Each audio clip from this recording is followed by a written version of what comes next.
Dans l'épisode d'aujourd'hui, nous explorons 5 des rencontres animales les plus insensées. D'un comptable de la ville qui a essayé de caresser un cougar sauvage comme un chat domestique, à une bénévole de zoo qui pensait que les protocoles de sécurité ne s'appliquaient pas à son lien spécial avec les animaux. Commençons par la première histoire où la totale incompréhension du comportement félin par un homme lui a coûté tout. C'était le 12 octobre 2016 et le paysage accidenté du parc national des Montagnes Rocheuses s'étendait à travers la nature sauvage du Colorado dans toute sa splendeur automnale.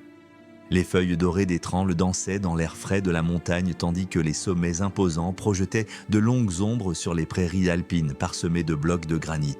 Le sentier populaire de Bear Lake était animé par des touristes profitant du temps parfait de l'automne. Mais un couple s'était aventuré hors du chemin principal pour explorer une section plus calme du parc où les observations de la faune étaient de plus fréquentes. Brad Mitchell, un comptable de 34 ans de Denver, avait convaincu sa petite amie Sarah de l'accompagner dans cette aventure de randonnée du week-end malgré sa préférence pour les activités urbaines. Brad travaillait de longues heures dans un cabinet comptable du centre-ville, passant la plupart de ses journées penché sur des feuilles de calcul et des documents fiscaux. Mais il avait récemment développé une obsession pour la photographie en plein air et les rencontres avec la faune. Son éducation en banlieue lui avait donné une grande expérience avec les animaux domestiques, en particulier les chats, et sa famille en avait possédé plusieurs tout au long de son enfance. La relation de Brad avec les animaux avait toujours été remarquablement naïve. Il croyait sincèrement que son comportement calme et son approche douce faisaient de lui quelqu'un de naturellement doué pour se lier avec n'importe quelle créature qu'il rencontrait. Son appartement abritait 2 chats recueillis qu'il adorait, et il avait réussi à se lier d'amitié avec de nombreux chats errants du quartier au fil des ans.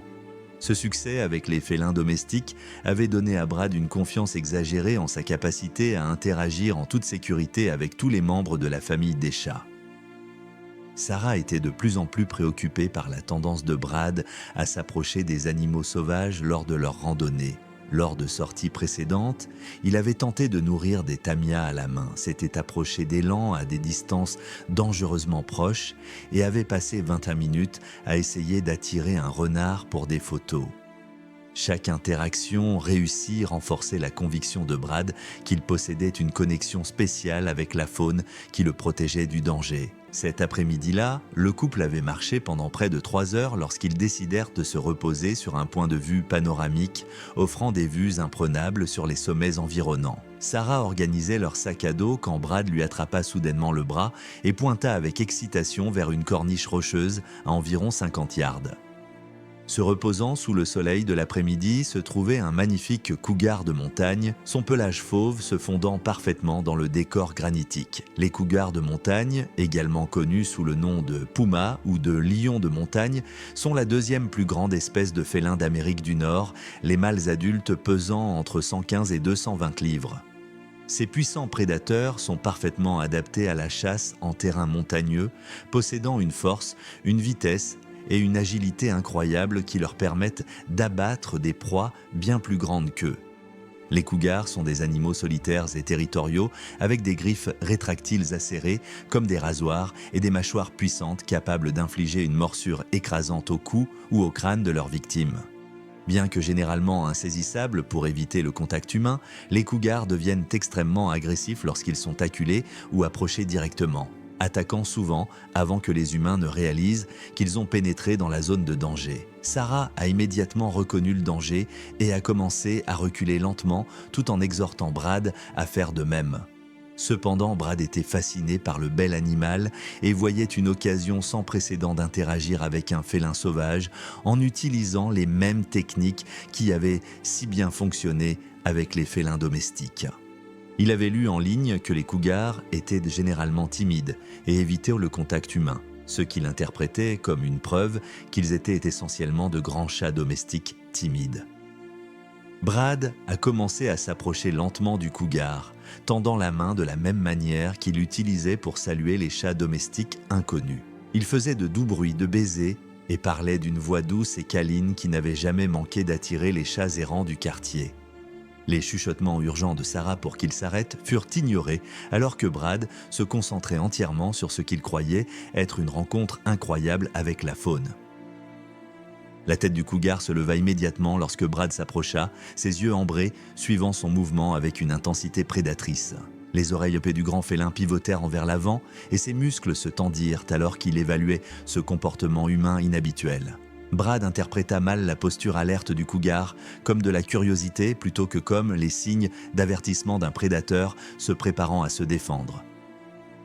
Alors que Brad réduisait la distance à environ 10 pieds, le langage corporel du cougar changea radicalement. Sa queue commença à frémir d'agitation et il s'accroupit plus bas contre la corniche rocheuse. C'étaient des signes d'avertissement clairs que l'œil non averti de Brad ne parvint pas à reconnaître alors que le prédateur se préparait à éliminer ce qu'il percevait comme une menace directe. Le cougar de 180 livres s'est lancé depuis le rebord rocheux avec une puissance explosive lorsque Brad est arrivé à portée de frappe. Son corps musclé a percuté la poitrine de Brad et l'a projeté en arrière sur le sol rocheux.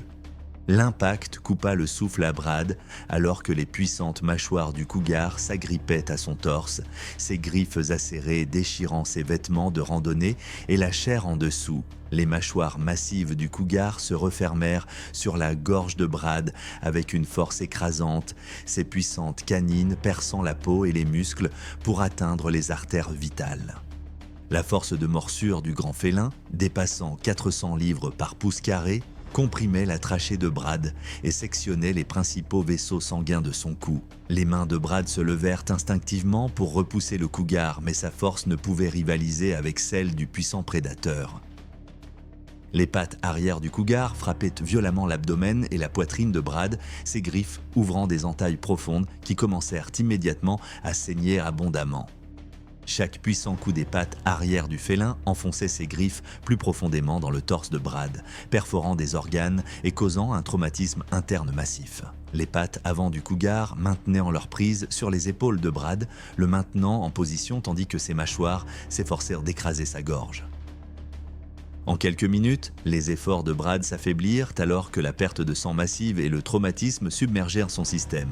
Le cougar maintint son emprise mortelle jusqu'à ce que les mouvements de Brad cessent complètement, ses instincts de prédateur s'assurant que la menace était éliminée.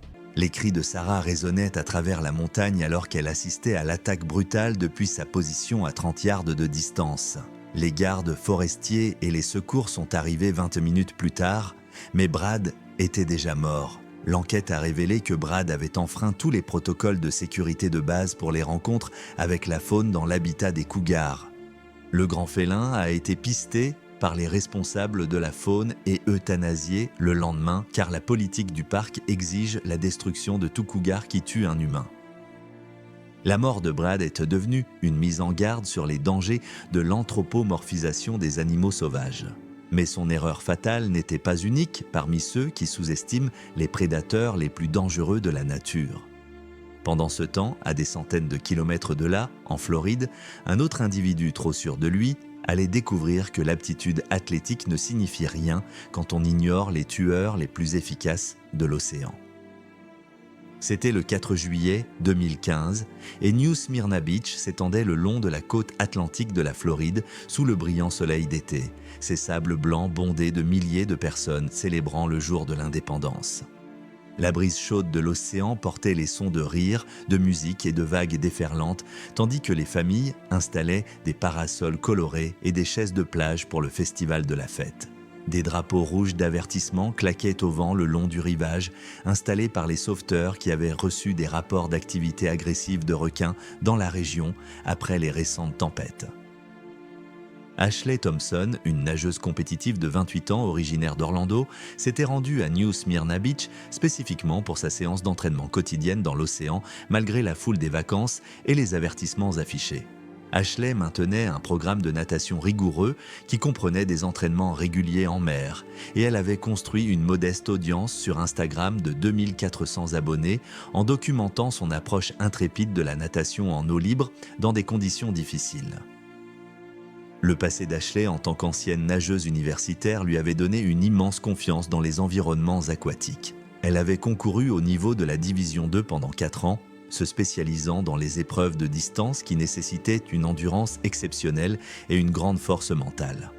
Après l'obtention de son diplôme, Ashley était passé à la nage en eau libre, participant à plusieurs marathons de natation et se forgeant une réputation pour affronter des conditions qui intimidaient d'autres nageurs. La jeune femme de 28 ans avait développé une attitude désinvolte envers les avertissements concernant les requins, les considérant comme du sensationnalisme médiatique destiné à effrayer les touristes plutôt que comme des préoccupations de sécurité légitimes. Ses recherches approfondies sur les statistiques d'attaques de requins l'avaient convaincue que les chances d'une rencontre étaient astronomiquement faibles, et elle croyait que ses compétences en natation et son expérience de l'océan la rendaient essentiellement immunisée contre les menaces des prédateurs marins.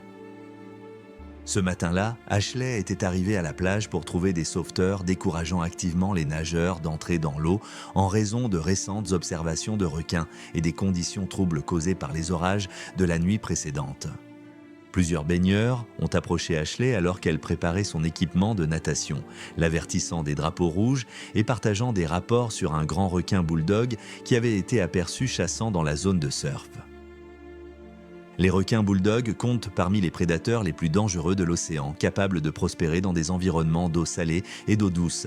Les adultes peuvent atteindre des longueurs de 3,5 mètres et des poids dépassant 227 kg avec des mâchoires puissantes remplies de dents triangulaires et dentelées conçues pour déchirer la chair. Ces chasseurs agressifs sont responsables de plus d'attaques non provoquées sur les humains que toute autre espèce de requin, à l'exception des grands blancs. Les requins bulldogs sont particulièrement dangereux dans les eaux peu profondes et troubles où leurs excellents sens leur donnent des avantages significatifs sur les nageurs humains. Ashley a rejeté les avertissements avec une confiance caractéristique, expliquant aux baigneurs inquiets que les requins avaient de plus peur des humains que les humains ne devraient avoir peur des requins. Malgré la demande directe des sauveteurs de rester hors de l'eau, Ashley est entrée dans les vagues et a commencé à nager vers les eaux plus profondes, au-delà des brisants. Le requin bulldog chassait dans la région depuis plusieurs heures, profitant de la visibilité réduite causée par les sédiments soulevés par les tempêtes de la nuit précédente. Le prédateur massif, mesurant près de 3 mètres de long et pesant plus de 400 livres, avait déjà fait plusieurs tentatives de chasse infructueuses dans les conditions troubles. Ashley nageait depuis environ 15 minutes lorsqu'elle a rencontré le requin bulldog dans une eau d'environ 12 pieds de profondeur. Le prédateur s'est approché par en dessous et par derrière, utilisant l'eau trouble comme camouflage parfait pour son attaque. L'attaque du requin bulldog est survenue sans avertissement. Le prédateur massif a frappé Ashley par en dessous avec une force explosive, ses puissantes mâchoires se refermant sur sa jambe gauche juste au-dessus du genou. Les dents dentelées du requin ont tranché à travers le muscle et l'os avec une efficacité dévastatrice, tandis que sa force de morsure écrasante a brisé le fémur d'Ashley instantanément. Le comportement de chasse naturelle du requin bulldog impliquait de puissants mouvements de tête pour désorienter la proie et causer un maximum de dégâts au tissu. La jambe d'Ashley a été presque sectionnée par les dents acérées du requin, alors que le prédateur la secouait violemment dans l'eau agitée. Conformément au comportement typique du requin bulldog, le prédateur a relâché sa prise après la morsure initiale dévastatrice, mais les dégâts étaient déjà catastrophiques. Les mouvements paniqués d'Ashley dans l'eau n'ont fait qu'accélérer la perte massive de sang de ses artères sectionnées. L'attaque initiale du requin avait ouvert des vaisseaux sanguins majeurs dans sa cuisse et ses mouvements frénétiques pompaient du sang dans l'eau environnante à un rythme alarmant. La combinaison de traumatismes sévères, de chocs et de pertes rapides de sang a rapidement submergé leur système. Le sang coulait des blessures catastrophiques d'Ashley, créant un nuage cramoisi dans l'eau qui excitait encore plus les instincts prédateurs du requin bulldog. En quelques minutes, les mouvements d'Ashley cessèrent alors que la perte massive de sang et le choc s'avérèrent fatals. Son corps disparut sous la surface tandis que le requin continuait à explorer la zone. Les baigneurs qui observaient depuis le rivage ont immédiatement appelé le 911 lorsqu'ils ont vu l'eau devenir rouge de sang. Les plongeurs de la garde côtière ont récupéré les restes d'Ashley plus tard dans la journée. L'enquête a conclu qu'Ashley avait ignoré plusieurs avertissements de sécurité et était entré dans l'eau malgré les avis officiels déconseillant de nager. La plage de New Smyrna est restée fermée aux nageurs pendant une semaine entière après l'incident.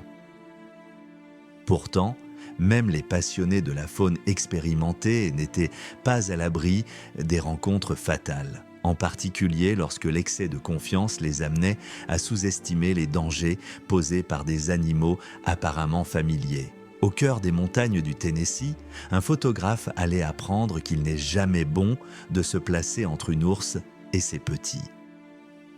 C'était le 8 juin 2017 et les anciennes montagnes du parc national des Great Smoky Mountains s'élevaient majestueusement au-dessus du paysage du Tennessee, leur sommet enveloppé dans la brume caractéristique qui a donné son nom à la chaîne. La fin d'après-midi de printemps était parfaite pour la photographie animalière, avec la lumière dorée filtrant à travers le dense couvert de chênes, d'érables et de carriers. Le sentier de Cataract Falls serpentait à travers une nature sauvage préservée où les ours noirs étaient souvent aperçus pendant les mois plus chauds. Derek Johnson, un photographe amateur de 31 ans originaire de Nashville, avait conduit pendant 3 heures pour atteindre cette section reculée du parc, transportant un équipement photo professionnel valant plus de $5 000. Derek travaillait comme graphiste pendant la semaine, mais passait ses week-ends à poursuivre sa passion pour la photographie animalière, construisant un modeste suivi sur Instagram de 1800 abonnés qui appréciaient son dévouement à capturer le comportement authentique des animaux.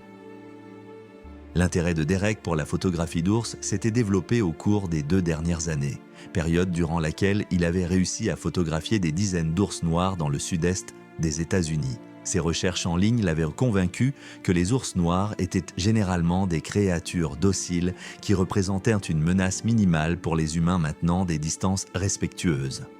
Derek était particulièrement enthousiaste à propos de ce voyage parce que d'autres photographes avaient signalé la présence d'une ours noire avec 2 oursons fréquentant la région.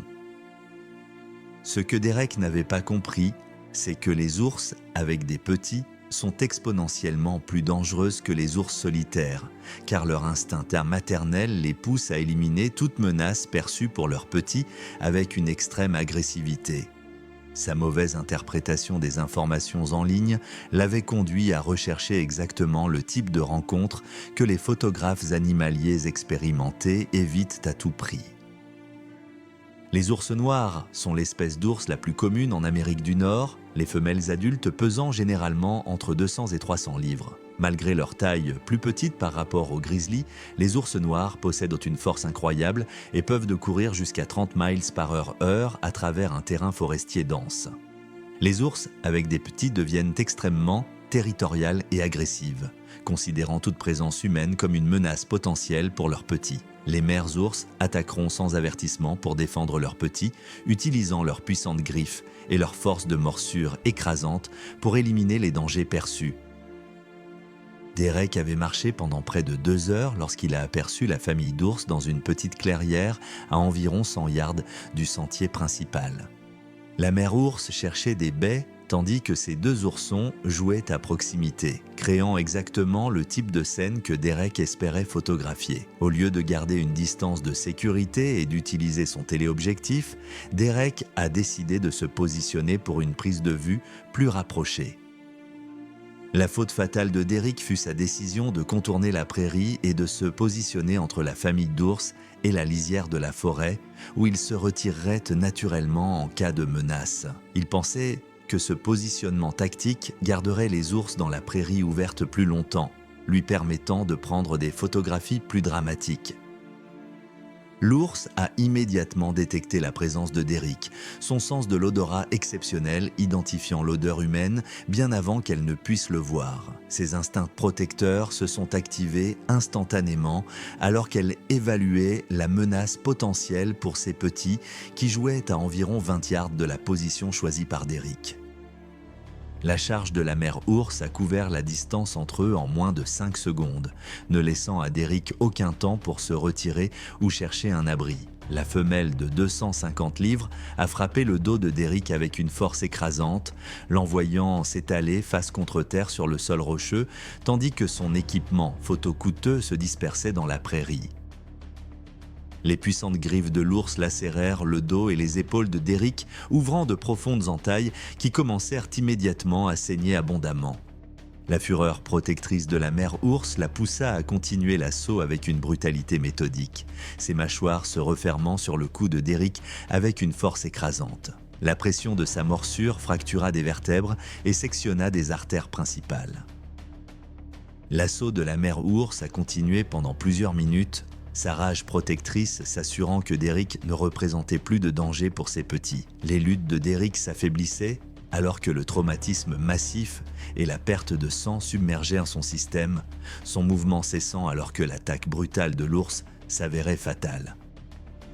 D'autres randonneurs ont découvert les restes de Derrick quelques heures plus tard et ont appelé les autorités du parc. La mère ours et ses petits ont été suivis mais laissés tranquilles car les responsables de la faune ont déterminé qu'elle avait agi dans le cadre de comportements protecteurs normaux en défendant ses petits. Mais même les dresseurs d'animaux les plus expérimentés commettent parfois des erreurs de jugement fatales, en particulier lorsque l'excès de confiance les amène à ignorer les protocoles de sécurité de base.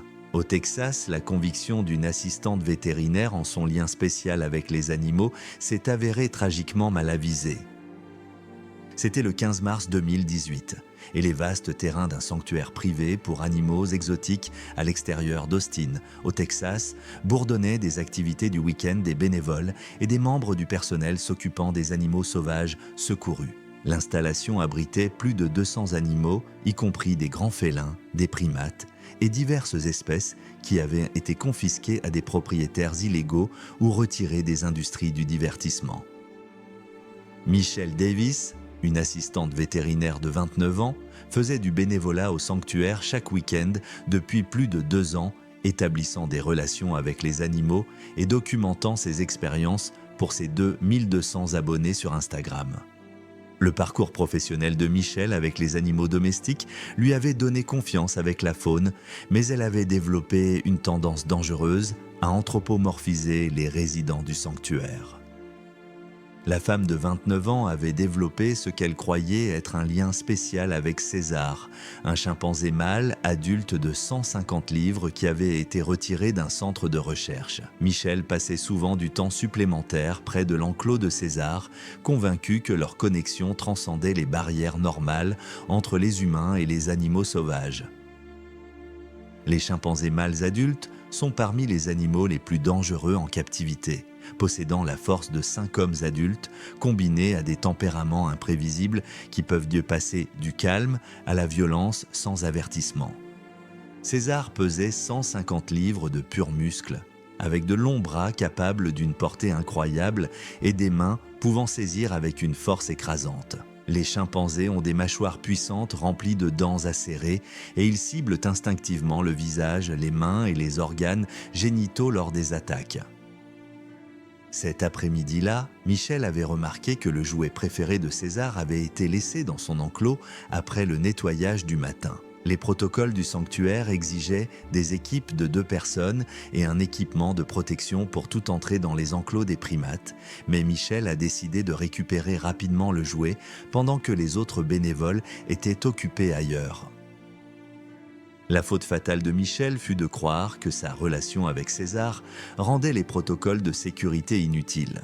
Elle l'avait observé jouer avec le jouet d'innombrables fois et voulait prendre une photo en gros plan de leur interaction pour son contenu sur les réseaux sociaux.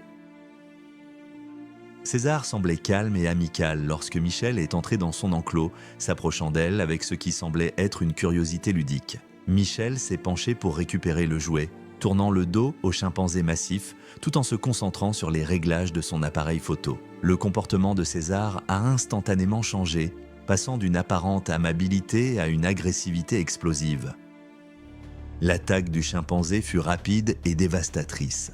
Les bras puissants de César s'enroulèrent autour du torse de Michelle par derrière, sa prise écrasante empêchant toute possibilité de fuite.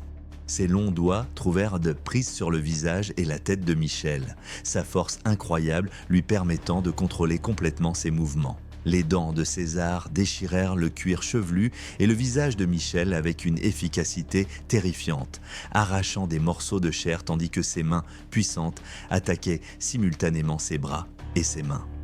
Les comportements agressifs naturels du chimpanzé ciblaient plusieurs zones simultanément, ses dents et ses mains travaillant avec une brutalité méthodique pour infliger un maximum de dégâts en un minimum de temps. Les cris de Michel ont alerté les autres bénévoles, mais l'attaque était terminée en quelques secondes. Les instincts territoriaux de César avaient été déclenchés et son assaut explosif avait déjà causé des blessures catastrophiques. Le chimpanzé massif recula du corps inerte de Michel, son comportement agressif s'apaisant aussi rapidement qu'il avait éclaté. Les membres du personnel sont arrivés avec du matériel de tranquillisation, mais César était déjà revenu à un état plus calme. Les blessures de Michel étaient catastrophiques et elle est morte des suites d'un traumatisme massif avant que les ambulanciers ne puissent la transporter à l'hôpital. L'enquête a révélé de multiples violations des protocoles de sécurité qui avaient contribué à la tragédie. César a été transféré dans une installation plus sécurisée avec des systèmes de confinement améliorés et son comportement agressif le rendait inadapté au programme éducatif du sanctuaire.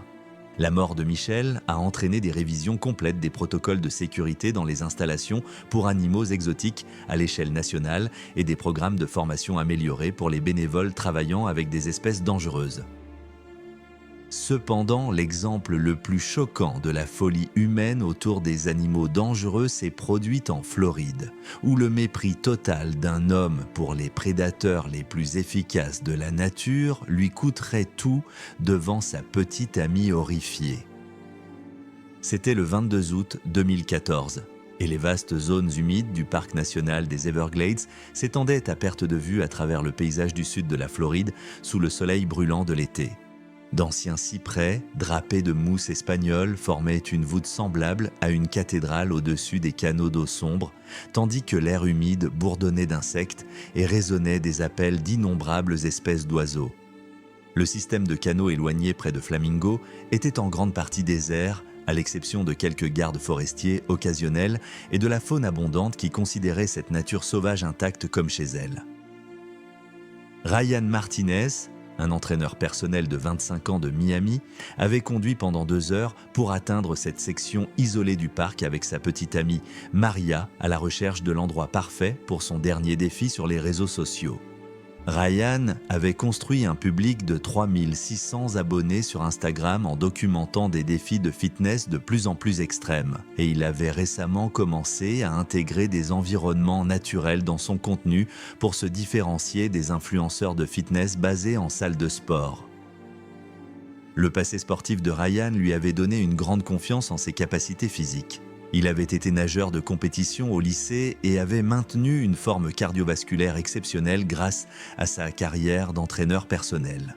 Son contenu sur les réseaux sociaux se concentrait sur le dépassement des limites physiques dans des lieux inhabituels et il était fier de tenter des défis que d'autres influenceurs fitness considéraient comme trop dangereux ou extrêmes.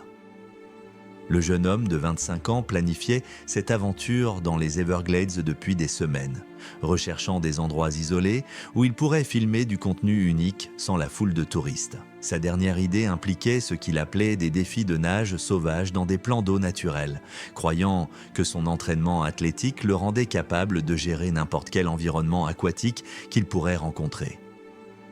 Cet après-midi-là, Ryan avait repéré un canal qui semblait parfait pour ses objectifs, assez profond pour nager mais assez étroit pour offrir des visuels dramatiques pour sa caméra.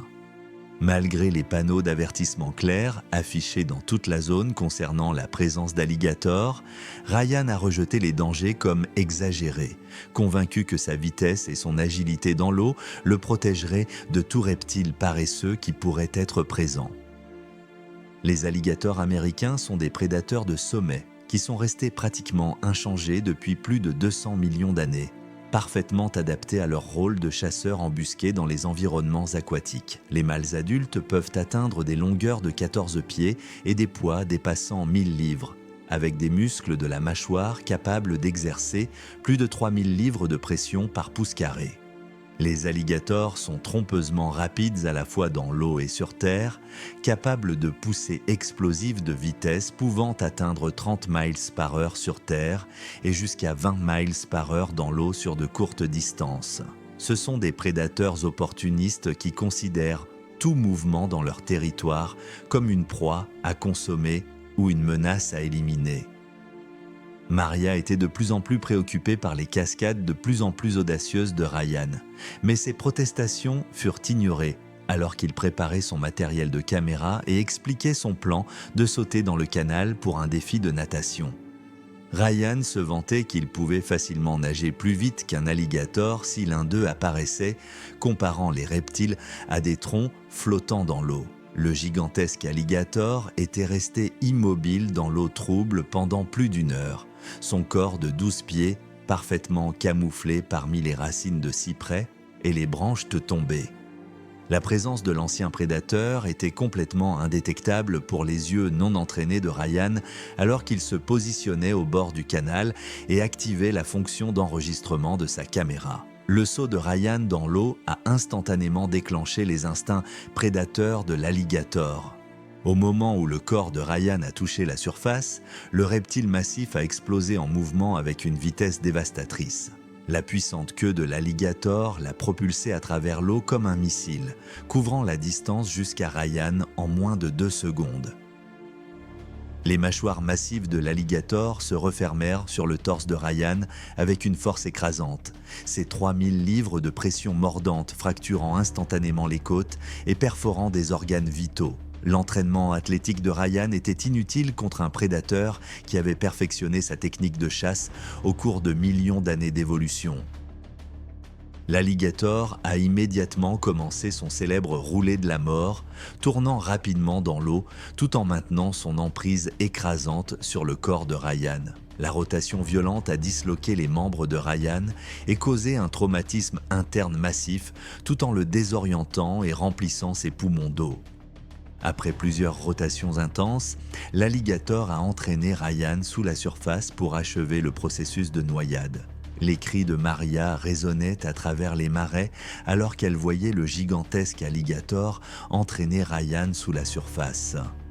Le roulé mortel n'avait duré que quelques secondes, mais les dégâts s'étaient déjà catastrophiques. Les efforts de Ryan s'affaiblissaient, alors que la combinaison de la force de morsure écrasante, de la noyade et de la perte massive de sang submergeait son système, tandis que l'alligator le maintenait immergé. En quelques minutes, les mouvements de Ryan cessèrent alors que l'attaque brutale de l'alligator s'avérait fatale. Le reptile massif resta immobile dans la partie plus profonde du canal, gardant sa proie sous l'eau sombre. Les gardes forestiers sont arrivés dans les 30 minutes suivant l'appel de Maria au 911, mais l'alligator est resté agressif et protecteur de son territoire. Les responsables de la faune ont finalement capturé le reptile massif et l'ont relocalisé dans une zone plus éloignée du parc, car il agissait selon des comportements prédateurs normaux. La mort de Ryan a entraîné la mise en place de systèmes d'alerte renforcés dans tout le parc et une application plus stricte des règlements de sécurité concernant les activités aquatiques. Sa famille a intenté des poursuites contre les plateformes de médias sociaux, arguant que la quête de contenu viral avait contribué à des comportements de plus en plus dangereux parmi les jeunes influenceurs. Merci d'avoir regardé. Juste au moment où vous pensez avoir vu les décisions les plus insensées, nous ne faisons que commencer. Cliquez sur la vidéo suivante pour des histoires qui vous montreront pourquoi le comportement animal peut transformer toute rencontre avec la faune en une erreur fatale.